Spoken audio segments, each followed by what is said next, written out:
Afternoon, everyone. Hello and welcome to Gratitude Happy Hour. I'm your host, Teri Angel, and I have a very special guest with me. Sonia is here today to talk to us, and I'm so excited about what she has to share.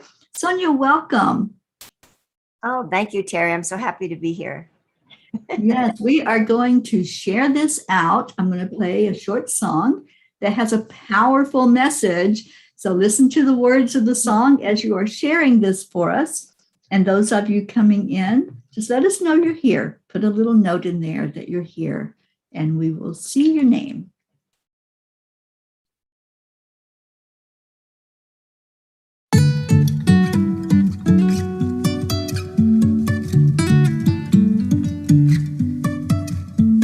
Life is a winding road, no telling where it goes.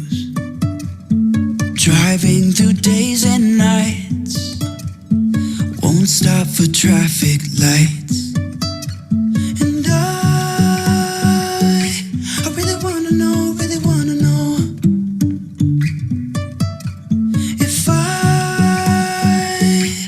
ever figure out where the road goes. Even if I'm falling down, I will keep on searching for my highs. You can say I lost my mind, I will keep on holding my head high. Even if the sky is falling down.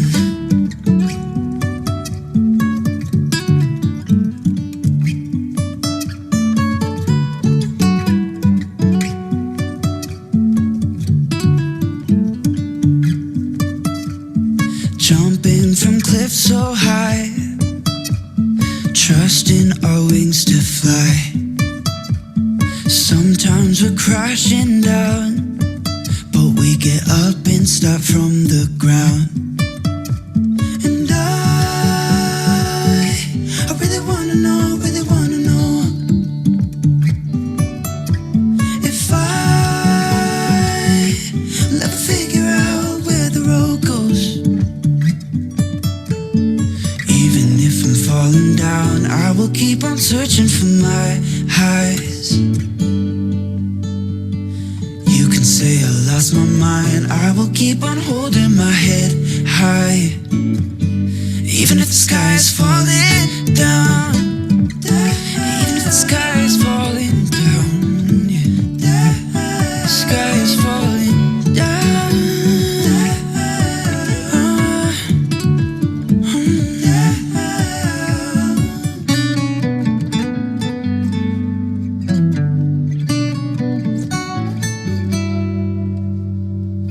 Even if the sky is falling down, even if the sky is falling down, yeah.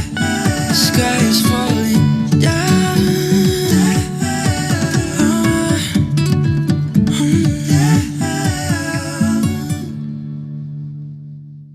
Awesome. I love that song. I love the words and the message, because sometimes it does feel like the sky is falling down, doesn't it? It does. Yeah, but we don't have to buy into that spin. That's what I heard a long time ago. We have choices when we get up every morning. We can decide to turn the news on and go into the spin, or we can decide to be in our high vibration and to stay in that place where we know that we are spirit and we are free to make those decisions on our own of how we're going to be during the day. I love that. Absolutely. I love every day waking up and saying, thank you, God, for this new day. Now, what can I do with it? Great.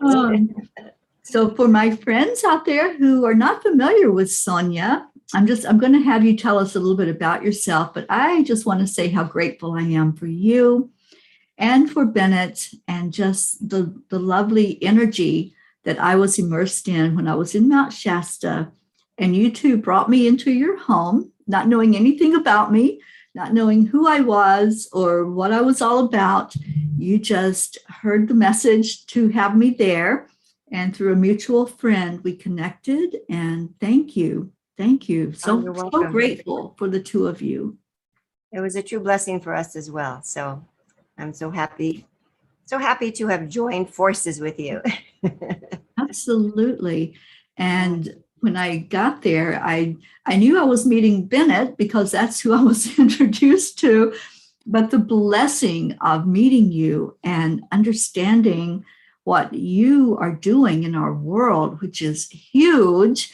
And that's why I had asked you, would you please come on Gratitude Happy Hour with me? Because this message needs to go out. And it's so timely right now for us that are here on the earth plane to understand more about how we can empower ourselves. That is what you do. You help us to understand how we can become more empowered.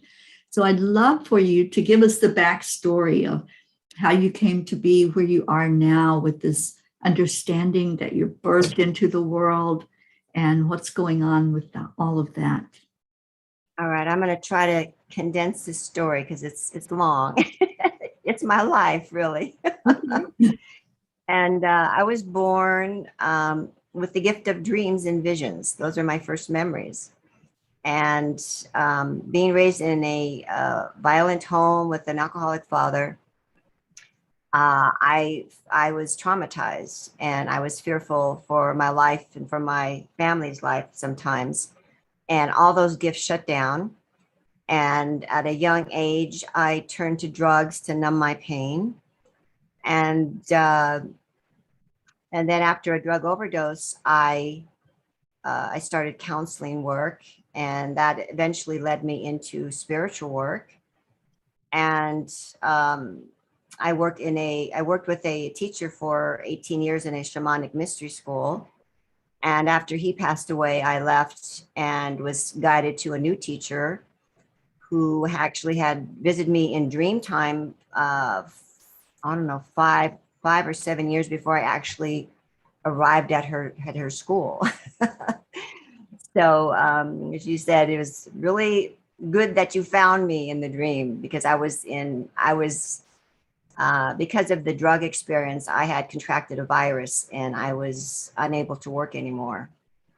And my body basically just shut down and said, I'm not doing anything. You have to take care of me. And because I grew up basically hating myself because of internalizing all that energy from my parents, I thought it was my energy. And in a sense it was, because there's no accidents. We show up where we have our work to do. And so, when I joined this school, I went on a pilgrimage with my future husband to be. We were guided to go on one together. And the masters came in and said that we had passed the test and that they had a work for us to do together. And so the work entailed taking my first teacher's work, which was focused on the divine feminine, and merging it, bringing it into a higher spiral with the archetypal knowledge that had come through my second teacher. And so I said yes, and was thrown into huge initiations. You walk in innocence, oh yes, I want to do this work, and then everything kind of hits the fan, so to speak. All the stuff that you haven't processed and worked out is coming up and wanting to be dealt with. And so it's been a ride. My first husband passed away 7 years into the project. And thank goodness the masters had said in one of our sessions together that he would leave before me and that I would carry on the work. And so I knew that I needed to do that, but the situations that came up in the process were all felt very negative. I was asked to leave the group that I was involved in because of some energies that had come up that I was asked to deal with. And I don't want to go into that, but to make a long story short, I was very initiated into bringing this work in. So then I have to cut over a little bit into my health initiations that came up. So in 2012, I thought I was dying from the virus that I had contracted. And And I took myself up to the mountain. In fact, the mountain that's right behind Teri right now, Mount Shasta. And I got down on my knees and I prayed to Divine Mother to please help me to stop creating illness in my life. And despite all the spiritual work that I had done with my 2 teachers, I still was creating a lot of pain and suffering in my life. And I just didn't know how to stop it. And so after I finished my supplication, I heard her say, "Your prayer has been heard." And I went home that night, and for the next 3 days, I went through a physical purging. And then shortly thereafter, the Christ code started coming in through my dreams. So turns out that I had made it was my request that everything come through my dreams and visions. So everything that I receive it comes through that vehicle. And so it's been a process for me to decipher the dreams. Unfortunately, my second teacher was a dream master. So I was able to work with my dreams and really begin to decipher them and make sense out of them. And they actually have been the guiding light for my life, because when everything was going topsy-turvy, my dreams were guiding me and telling me, okay, this is off, this is right, go this direction, and it wasn't actually that clear, but I was able to make it clear through my work with my teachers. So then tell us the process. Like, I know I dream a lot. I have a lot of lucid dreams, but if I don't write it down, like immediately when I wake up, I lose it. So tell us, do you do that? Do you write it down, or do you record it, or what is your process for keeping that information that you've been given during the dream time? Well, I started studying my dreams at the age of 19, and they started coming in prolifically. So they would dream in sets of 3. So I'd have a set of, so each set was like, had a whole picture, and then I would get a second set behind it. And so I spent years writing down my dreams and then going over it through psychoanalysts and more of a mental approach to interpreting them. And then when I met my spiritual teacher, Anne Ree, her approach was through spiritual psychology, basically. So I began to understand the deeper messages and realize that there's lower astral dreams where we dream in black and white, and that's when the emotional body is not present. And once we really activate the emotional body and start working at that level, then the dreams turn into vivid colors. And so there's stages of dreaming connected to the chakras. And as you progress in your spiritual movement, those dreams will become more spiritually inclined. Whereas the first part of your dream, when you're first starting on the spiritual path, your dreams are going to be working out a lot of your energies, right? So they're going to be chaotic and distorted, because you're working out your stuff. And then the planets. So we have the moon, the planets, and the sun. All of those bodies influence your dreams. So depending on where you are in the cycle, will kind of give you an idea of how to gear your interpretation.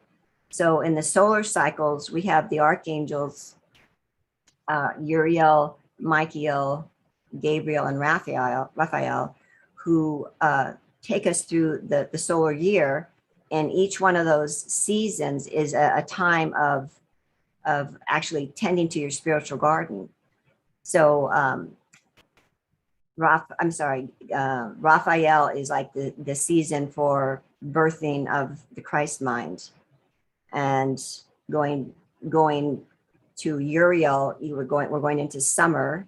So it's like you're weeding out your garden, you're harvesting your spring planting, so to speak, harvesting your garden and taking out all the roots, weeds and stuff that kind of cropped up in your garden that year. And then you go down into Michael, and we move into like adjusting the ego, and and so it's like moving into universal principles of the law taking effect. And then when we go into Christmas, it's another time to start preparing for the birth of the Christ within us. So it's just a cycle of energy that we go through every year, and we have an opportunity to plant our seeds of growth, harvest them, take out the weeds, and and then balance our egos and go on to the next cycle. So so that is amazing that they help us with that, and they also help us to prepare for our for the soul's movement into other cycles. So we as a soul are birthed into multiple life streams all at the same time. Mhm. And in the fourth dimension, all those realities are happening now. And we are in this body though, and so we're having this experience. And as you're having this experience, you're going to come into the awareness that these other life streams are processing the same energies that you are. And so those memories might start bleeding through for you, even in your dreams. So I know I'm took like a big leap here, so I'm going to stop and let you ask some questions. Yeah, because I'm with you. I understand that totally, and I understand how everything is happening at the same time. It's not happened or will happen, but everything is going on. So I know a lot of people, and myself included in the past, will have the dream and we're like, I wonder what that means. And so you go through this process of trying to figure out what the literal dream means. Mhm. So would you say that you don't look at like how it played out in your dream, but you look more at the energy of the dream? Well, it's interesting. So the planets and the moon will bring a certain emphasis into your dream. There's emotional emphasis, there's mental, there's spiritual. And so if you know what emphasis to look at, it can make it easier to interpret those dreams. So when I'm going through my dream interpretation, I first look at where the sun is. So where am I in the cycle of my spiritual garden? And then I look at where are the planets in relationship to the moon, and they're going to influence what is coming in. And then of course the moon is going to have its influence. So when I put all those influences together, and then I take the symbols that are coming through the dreams and interpret those, and basically the symbols, like if you're dreaming of animals, you're dreaming of aspects of your personality or people around you. So you're getting a mirror reflection of yourself to the people in your dreams. And how do I say this? So the dream itself is going to show you where you're at. It's going to mirror where you're at. And basically where we're at is the illusion, right? Mm-hmm. Right. So it's not like you want to own the illusion, but you want to realize that you're playing out this part that isn't you. Your true identity is divine. It's, it has all the qualities of creator. And because we are born into an amnesia state, into a space-time continuum where we are learning how to be the spirit that we are, to embody it. That's part of the ascension process, is to actually embody yourself, embody your spirit. So it's not about going anywhere. It's about embodying all these aspects of yourself. So we have each chakra has a twin aspect, and each level has an embodiment. And there are 12, you might say, zodiacal aspects of yourself that you are embodied in this now. And there are 12 aspects under each one of those. So you're having a whole lifetime of experience as an Aryan, as a Taurian, etc. Through these different embodiments, through these different life streams. And part of the ascension process is to coalesce all those experiences into the 12. So it's like having a council of 12 that you're convening with. You're congregating everybody back to the initial 12 blueprints, archetypal blueprints, so that you can coalesce them into one consciousness. And that's actually what ascension is. You're coalescing all these live streams into the 12 prototypal blueprints so that you can merge them into one body, one consciousness, and ascend with your Akashic records, basically, so that you can now be of greater service to creation. That's like wrapping that up in a nutshell. Like, yes, really cool. I love how that all just kind of came together there. That was beautiful. So is it a good thing, do you think, to set your intention before you even go to sleep that you're going to remember those dreams? I mean, I know you have really great dream recall because I see what you have birthed in through your dream time. So what's a good habit for us to get into? Those of us that want to remember more, to be able to journal it and look at it and learn from it. So basically, when you go to sleep at night, I say the Christ Code mantra to align myself with my spirit, to insulate myself from any interfering energy. So there are energies in the world that are they're shadow energies. We all have our shadows. And some people are really entrenched in their shadow. In fact, a lot of what's going on in the planet is all shadow work. And so there are energies that use technology to interfere and to actually manipulate our dream body. So to prevent that from happening, it's very important to insulate and align yourself with your divine self, your higher self, every night before you go to sleep. And that way, those influences are taken out, and then you can have your pure dreams, which are working out your own soul's walk, basically, right? So you intend, if you want, whatever you want to focus on, like maybe you have a question about a dream you had the night before, you can go in and say, okay, I'd like to get clarity about that dream, and I'm asking my divine self to give me clarity tonight. Or maybe you have a question or anything that you want to know, you can intend it and then go to sleep and let your dream body work on it, because what we dream in at night is a continuation of our daytime action. So it's a continuous cycle. So you don't have to do all the work in your waking state. A lot of the work can be done in your sleep state. So that quickens the action of your ascension, because you're working day and night 24/7, because you are utilizing your soul's time in both dimensions, our third dimensional dream and our fifth dimensional dream.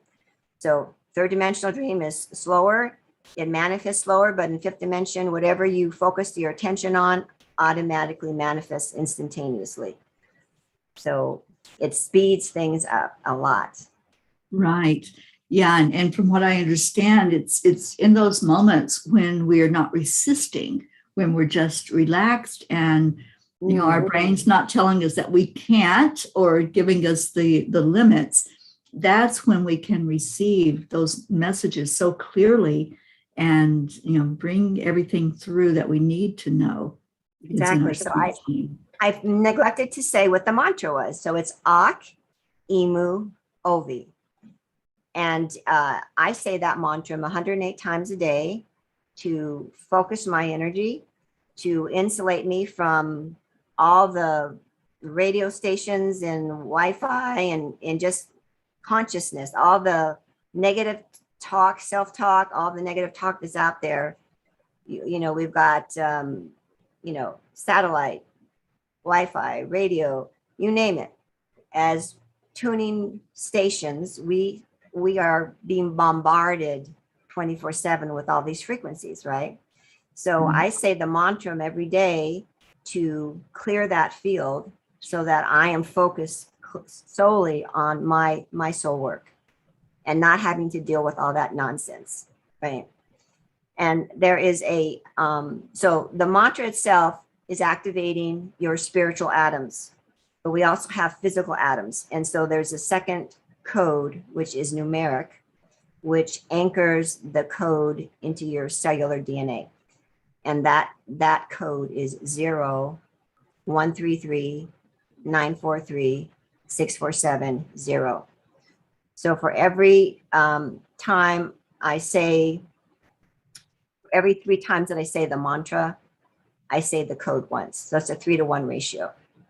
So if I'm saying the mantra 108 times, I need to say the DNA code 36 times. So what I do is I use mala beads.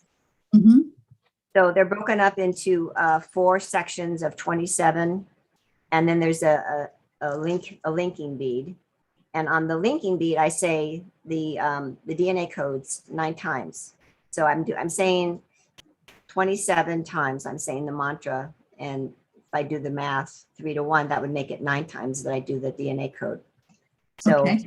Would you spell the mantra out for me, and I'll type it in for our listeners? yes, it's ACCIMUOV as in Victor Y. And within that mantra, there are it's activating. Let's see, 2, 4, 5 elements, and the Christ codes are built off the elements. And so the elements are like the heart, the unifying force behind the codes are the elements. And so we're taking your divine feminine and your divine masculine counterparts and unifying them through the sound of the vowels. And the consonants in the language are your masculine and feminine principles. So in the English alphabet, we have 26 letters, 13 feminine and 13 masculine. And the vowels are integrating your energy by speaking them. So it's kind of like a fast track. Mhm. Right. Yeah, I Right. love this. I love it. So if somebody doesn't fully understand even what that mantra is doing, would it be beneficial Absolutely. to chant that? Absolutely. Because the mantra is working with universal laws and principles that are coming from source. Mhm. And so even though you don't understand what they mean, they're still activating you. And in my book that I'm going to be releasing in 2022, I'm going to be giving you the whole blueprint basically for our 2029 ascension. So it's a 2029 Ascension Mastery Workbook. And there's actually 2 parts to the book. There's the workbook, and then there's the guidebook, which initiates you if you want to take it further. So, and the book, there's actually 4 books in one.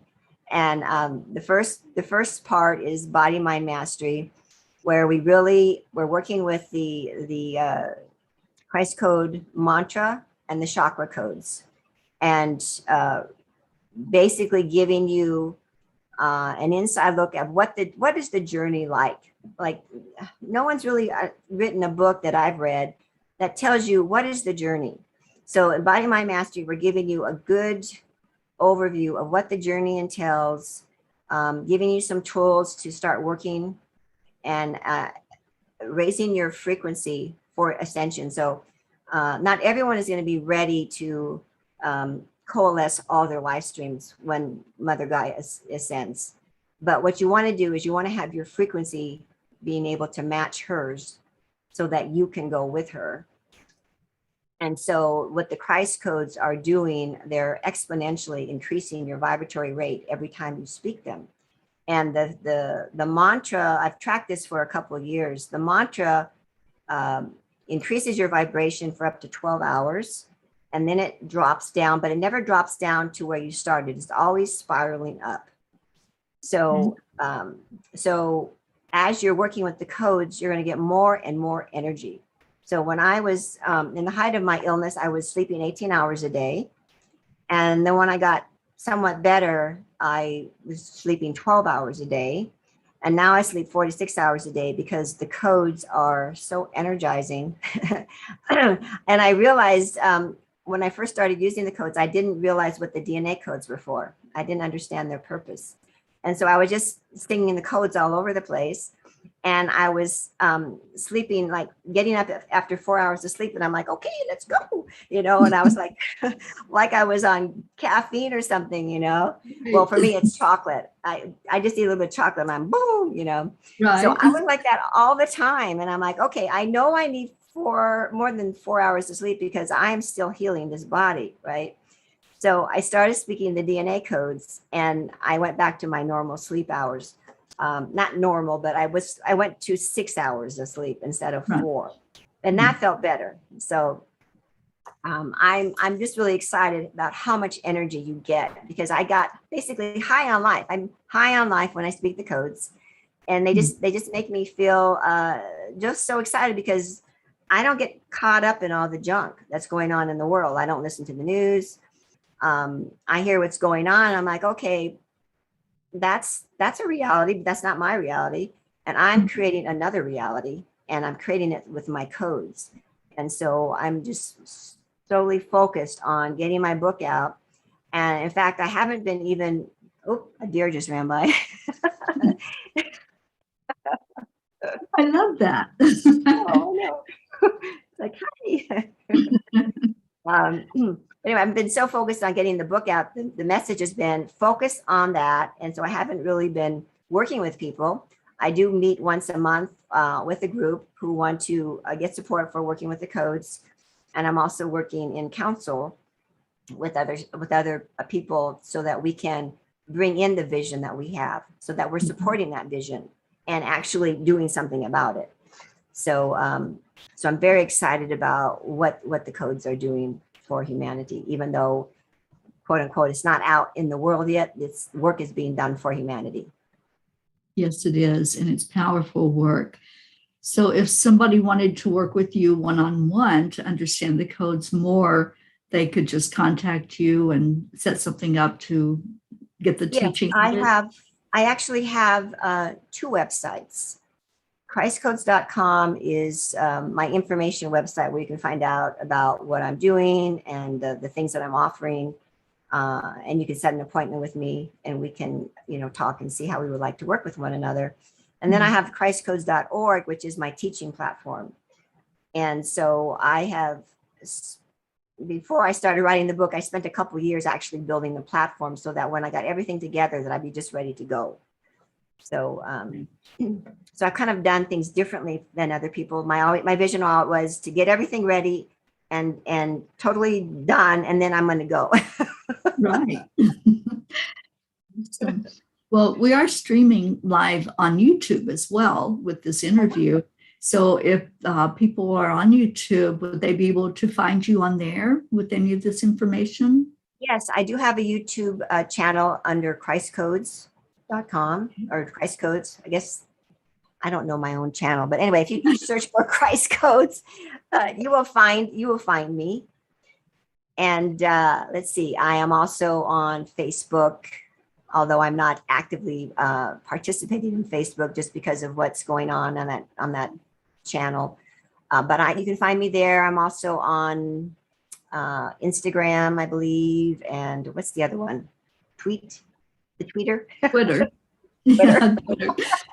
Yes, and I have seen some of your videos, and I think they're absolutely amazing. You do such a great job and so clear in explaining this. And today I understand it even more than I did before. So, yes, you. I do. I was doing a weekly, I don't know, I was doing weekly, or actually monthly, talks about the Christ Codes for a couple of years.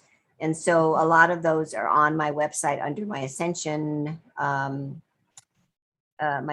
tab. I have a, like a video channel. I also have a blog. So you can go in there and read some of my stuff. And I do offer some free gifts on the .org, also on the .com, but I think they're more complete on .org. They're not completely together because I'm focusing on the book. I mean, there are things there. There are the Christ Code mantra, the chakra codes, There's a 369 gift that I'm giving away, which will help you get started. And then if you want more support, I have a Christ Healing Circle that I meet with everyone once a month. And once I get the book out, then I'll be more active on a weekly basis with everyone. And bringing more things into motion that I've already set up. So, Sonia, I know that you have done self-healing with these codes. What do you feel is the most beneficial thing that's helped you through birthing these through and working with the codes? I know you work with them every day. What can you tell us has been really that, if you had to put your finger on it, what has been the most benefit with experiencing this? Well, there is a system and they all have their purpose. So the mantra keeps me energized and focused. The chakra codes are raising up into my consciousness what is out of alignment. It's actually realigning all the meridians and the nadis. Everything is getting calibrated, you might say. If you're familiar with axitonial alignment, it's a 5D upgrade for your energy, for your bioenergy system. It does that. I used to balance my meridians with touch. All I have to do is say the chakra codes once and all the meridians are set.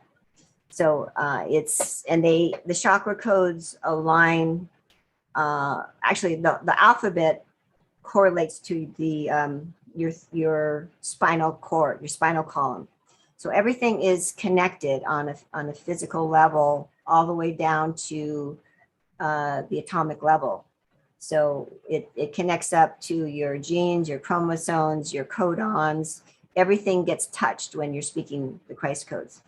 And so the transmutation tool that I use are what I would call the Christ elemental codes.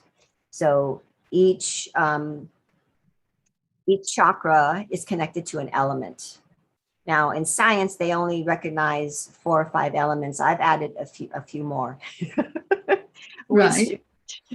which fills out the picture for me because I'm basically working with technology or information that's not complete. And so when we received for instance, the Kabbalah, it was half the code. When when we had focuses of evolutionary growth and for our consciousness. So we had the matriarchal cycle, which was about a 5,000 year cycle. And then we went into the patriarchal, which we're in now, which is another 5,000 year cycle, which we are now exiting. So it's this, so we move in waves like this. And in those waves, we also have a spiral. So each of those waves is happening in all the live streams that we are touching in this moment. So everything is connected through that action of the wave moving in a spiral. So when we work with the elemental codes, we are actually, there's the code itself. God bless you. Thank you. There's the code itself that is speaking to your spiritual atoms. So you have 12 spiritual atoms in your physical body, your emotional body, your mental body, and they hang out in your etheric body.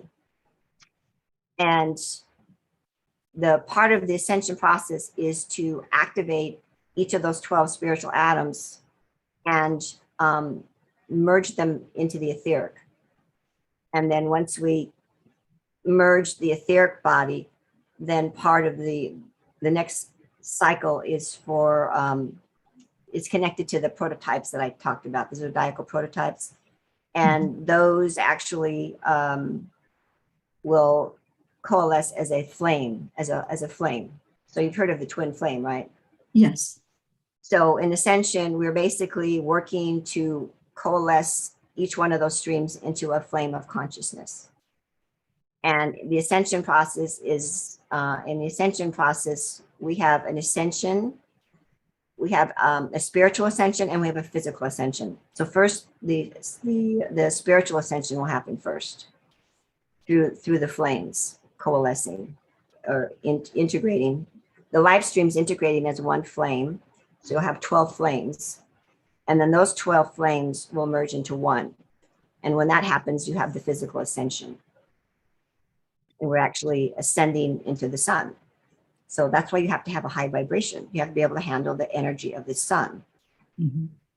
in your spiritual body. And so we're transforming the physical carbon-based body into a crystalline light body. So it's a journey. It is a journey for sure. And I love how it's so clear when you explain it, and just understanding it is so easy once it's just put out there, and I know that the book that you're writing is going to be comprehensive. And I know you said there were like 4 parts to the book, the workbook and the teachings and the codes. I go into quite a bit of detail of how we get to this, but I'm kind of summarizing in essence of all those 4 chapters. There are more than 4 chapters, but those 4 sections of the book: body, mind, heart, soul, and ascension mastery. That's kind of about giving you like the blueprint, like right there. Right. Yeah, this is amazing. And hopefully it has piqued the interest of those who had never heard of the Christ codes before, or the chakra codes. There was a lot of stuff brought out today in this conversation. And we have Carla on, who says this is very interesting. Oh, good. So, I neglected to finish up though with the elemental codes. Okay. So the elemental codes are going to be activating those spiritual atoms. Okay. And so we have 12 chakras. We have a central base of 12 chakras. Right. The 7 chakras that we're familiar with are overlaid over our physical body from 7 to 1, where it's our relativity chakras. But we have 5 higher centers that correspond to our soul powers. And so those are going to be activating those. And then I have yantras, which are basically sacred geometry in like a mandala format.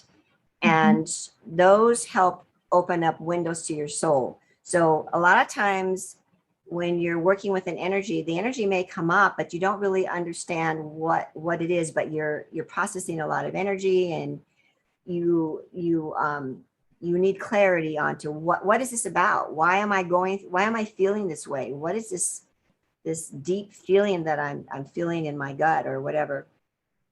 And the yantras will help open up a doorway into your soul so that you can actually bring back some memory. Sometimes memory is necessary to coalesce the 12 basic life streams that we want to coalesce. So there are 3 lives that basically hold the blueprint for decoding the rest of you. Right.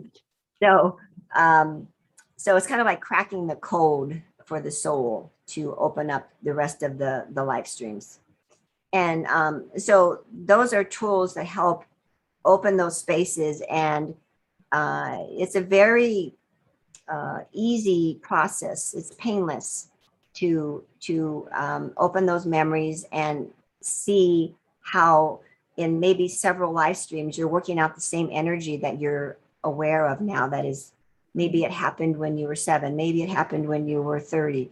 I mean, it's bringing everything together. It's weaving everything back together for you to see it as a whole creation. So, so each piece has its own value. Mm-hmm. So what if I don't know where that happened? I have some stuck energy that keeps coming up over and over. Will it go to where it needs to go if you're doing the codes? Yes, well, it's all about intention. So I give you some blueprints and some formulas to speak when you're working with the codes. so that we're actually transmitting the energy at the source point of where it started. And I bring in language, like all time, timelines, planes, dimensions, and I go through the body, all the way down to the to the electrons. So like, okay, let's clear it. Wherever the source of it is, let's clear it. And we're going to speak the codes. And sometimes 3 rounds of speaking the codes will be enough. If it's deeper energy, 6 rounds, and maybe sometimes 9 rounds of speaking the codes. And then if it's very, very stuck energy, I always create a sacred circle and I bring in the masters. I always bring in the masters, but I have everyone send love to the energy until it's ready to move on. And that usually kind of just, how can you like not accept love? Right. It kind of melts everything away. The It codes does. are all love based anyway. So it's just, just kind of like pouring on the juice, and the energy eventually goes, okay. It's kind of like sometimes you have to have a little conversation. Like, do you really, this is your essence. This is who you really are. Yeah. Feel it. Let yourself feel it. And this is what can be yours. This is available to you if you just open to it, right? So Yes. Sometimes you have to talk to these parts of yourself like they're children, and kind of coax them into like, okay, if you're afraid, let me hold your hand. And so we have sacred space that we create, and we create a sacred circle that's a safe space for these injured parts of ourselves to come in. So we make it as safe as possible, so that it's a safe journey. Yes. And love is safe. Yes. And Kuan Yin had told me decades ago that love is the energy that heals. Yeah, so you're saying that's what these codes are. They're bringing in that love, Yes. right from the source of all energy. So I love that. Yeah. Beautiful, beautiful. Well, I'm really wanting to give people your links again to reach you, because I know that this has been so informative today and interesting and intriguing. So I want people to reach out. I want them to learn more about the Christ codes and to get ready for that book when it comes out next year. And tell us again, if you have the name of it, what the name of your book is. And okay, well, start with we'll be able to find that book as also. All right. So first you're going to need the website links. So it's christcodes.com. I'm actually going to be giving the book away at christcodes.com. And it's going to be housed though at christcodes.org. So either website will get you to the book. And it's my gift to humanity. And so I'm initially going to publish it in like as an ebook, and then I will publish it in a paper. But I want to get it out to the world, and I want it to be a gift to humanity. And then I will offer courses and stuff for people who want to go further, who want to know more about it. Because I'm basically just giving you a blueprint to work with and the tools to work with it. And I'm sure there's going to be questions, and people are going to want more support, so that's the goal. The name of the book is Christ Codes 2029 Ascension Mastery Workbook. At least that's what it is today. It's still ascension. And my goal is to release it in January of 2022. So I'm sending it off to the editor at the end of this month. And I'm still writing the initiations. I have 4 more initiations to write. And then the first part of the book is kind of written in a horizontal fashion. So I'm taking you through like my journey of what I discovered working with my teachers. And then we're going to assemble it in what I call the 369 system, where we're going to vertically align it.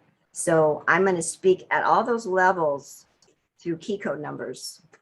And so you're going to go through key code 000, and then you're going to be initiated. And so there's 4 parts to it before you can be initiated. So it's almost like rewriting the book, but in a different way, so that you get a whole different experience of it. So it's and the first part of the book, Body Mind Mastery, can actually be used as an oracle.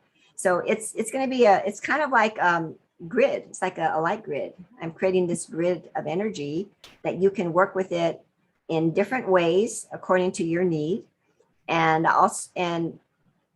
basically it's all about self-initiation. You are the master. I'm not here to give you the answers. I'm here to show you the road, give you the blueprint, and support you on taking your own journey, because all the answers are inside of you. And I'm not about giving you the answers and putting myself up on the pedestal for me to lecture to you. I'm here about supporting you, going through the journey and helping you see what you can do with the codes for yourself and become the master that you are. I love that, Sonia. Thank you. Thank you so much for what you're doing to help us here in humanity. There's a question from someone who's listening, and I think you might have already answered this in the conversation, but we'll put the question out there and see what you want to say to it. Carla says, when I dream, it's always in color, and the people in the dream are real. The stories can sometimes be overwhelming. Do you have any idea how I could better cope with what I see? I am dreaming of things before it happens in life. Absolutely. Okay. So you're a prophetic dreamer. And that says a lot about you.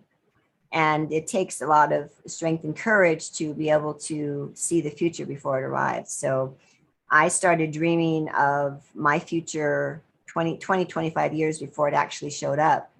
And when it actually did show up, I'm like, oh my God, Sophia, I call God Sophia, has given me a roadmap to now. I know what to do now because I've been shown what's going to happen. So it's a beautiful blessing to be a prophet.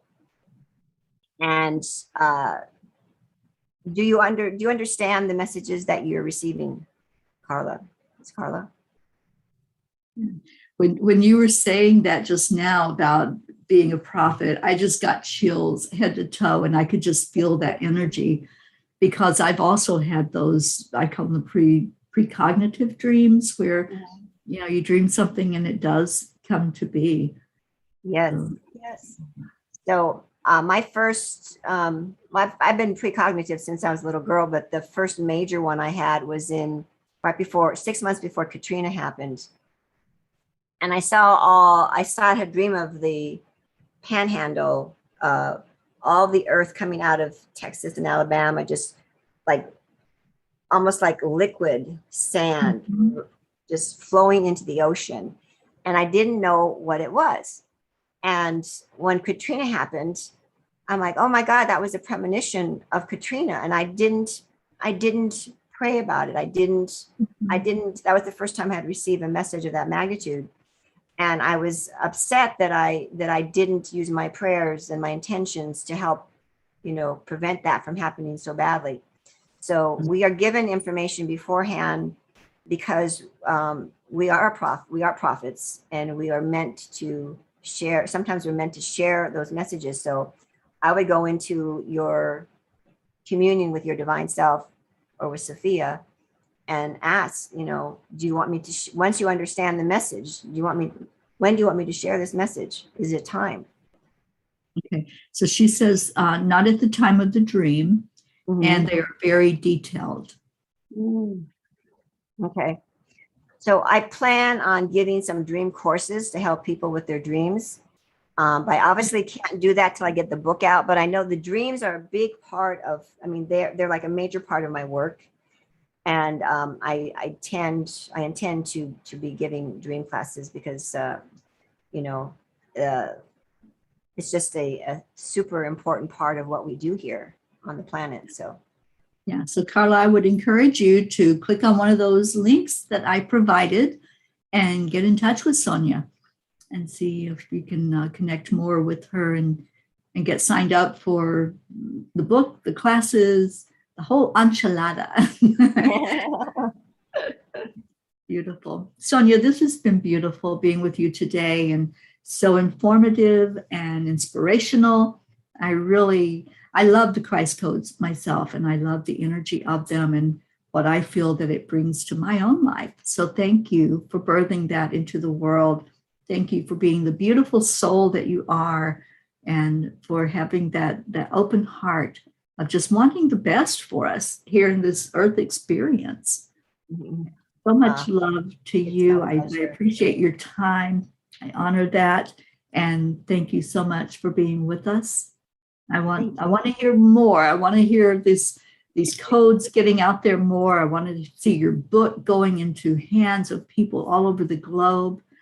I'm one of your biggest cheerleaders, and I want to help any way I can to promote that and to get that out there to us. I appreciate you so much. You're such a beautiful soul. And thank you for what you're doing. All the work that you're doing, the peace march that you're doing. It's such a blessing, and we so need it. So thank you. Thank you. Thank you. And much love to you, to your husband, and to everyone that's watching. So much love to all of you. Stay in your heart and stay blessed.